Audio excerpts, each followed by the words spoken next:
and then trying to figure out how to tell the kids their mom wasn't coming home.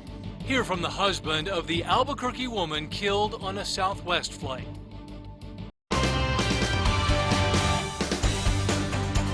Good evening. A week after Jennifer Reardon was killed when the Southwest airplane she was on blew an engine, her husband is speaking out. He talked about their kids, her life that day, and the last words that he told her. Here's News 13's Marissa Lucero. Dean Jess, Michael Reardon says he spoke with his wife the morning of her flight. He says it's the last words they told each other. That's bringing comfort to him now. Their love story carried on for nearly 30 years. I have no idea how I can do this without her. But that journey came to a sudden end last Tuesday.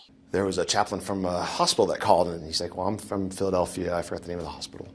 And I said, well, my wife was flying to Chicago today, so you must be looking for somebody else. Jennifer Reardon was on Southwest Flight 1380 last week when one of the plane's engines exploded mid-flight. Michael says he spoke with her that morning. One of my most comforting things through all this is she called me that morning. She just called to check in on the day, what we were gonna do that night when she got home. And we ended with, I love you, safe travels. Nearly 1,000 people packed Pope Joy Hall this weekend to celebrate the woman who gave so much to the Albuquerque community. Michael says that's what he'll keep in mind when his two kids ask about their mother.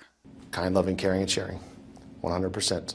And that every decision we make is going to be based on that. When I have those four little eyes looking at me, thinking how we're going to get through, that's going to make me a better dad and a better husband and a better person. And in the tough days that lie ahead, Michael says he will remind himself of this.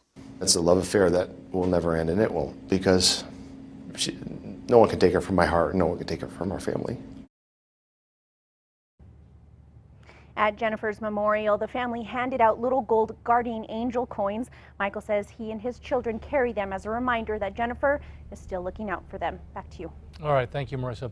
Jennifer's family has set up an account in her name, and the money donated will go toward causes that she fought for.